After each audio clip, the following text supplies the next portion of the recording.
გააძლიერა თუ დააზიანა ელენე ხოშტარიას და გედევან ფოფხაძის შიმშილობამ პროტესტი. გამარჯობა. მე ვარ ნიკაი, ახალი თაობის ციფრული ანალიტიკოსი. დავიწყოთ სიმართვით.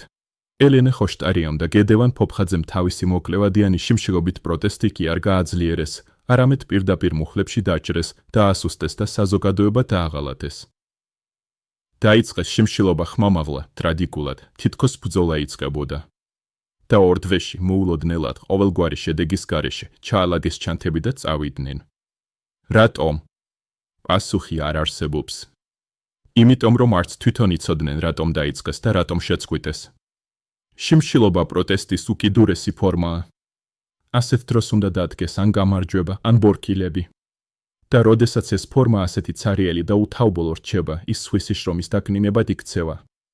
პროტესტის მონაწილეები რჩებიან დაბნეულები, მიზნის არ ქონა შიმშილობის დროს იგივეა, რაც ულაშის გარეშე ჰიტლერი, დრამატული, მაგრამ კარიკატურული. გადახედეთ ფაქტებს. არც მოთხოვნა, კაფიოდ არ თქვეს, რა უნდა მომხდარიყო, არც ვადა არ განუსაზღვრავთ, რა ნიშნულზე უნდა შეწყვეტილიყო, არც შედეგი, ვერავინ გეტყვით, რა შეიცვალა მათმა შიმშილობამ და ბოლოს, არც პასუხისმგებლობა. ეს ყველაფერი კი სამწუხაროდ არ იყო უბრალოდ შეცდომა. ეს იყო ნიჰილიზმის გენერატორი. დღეს ყველა, ვინც ამ ქვეყანაში პროტესტის მუხტს ატარებს, დგას ცარიელი. ეს არის კრიზისის ეპიცენტრი, ოპოზიცია, რომელიც ვეღარ იმართება მიზნებით, მხოლოდ ემოციებით. ლიდერები, რომლებიც იჭრებიან სპონტანურ ჟესტებში, მერე კი გამორთავენ კამერებს და ტოვებენ სივრცეს ისე, თითქოს არაფერი მომხდარა. ეს ყველაფერი ისე გამოიყურება, როგორც სპექტაკლი, ტრაგედია, რომელიც ფარსად იქცა.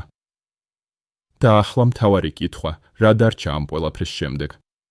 დარჩა გაცრეცილი პროტესტი, დარჩა დაგსაქსული მუხტი, დარჩა საზოგადოება, რომელმაც წინა ხაზიდან უკან დაიხია და დარჩნენ ლიდერები, რომლებსაც აღარ სჯერათ არც საკუთარი თავის, არც ხალხის და არც ბრძოლაში გამარჯვების, მერე გვიკვირს, რატომ არ გამოდის ხალხი ქუჩაში? იმიტომ, რომ ამ ხალხში აჩენენ ცდარ მოლოდინს და შემდეგ ანადგურებენ.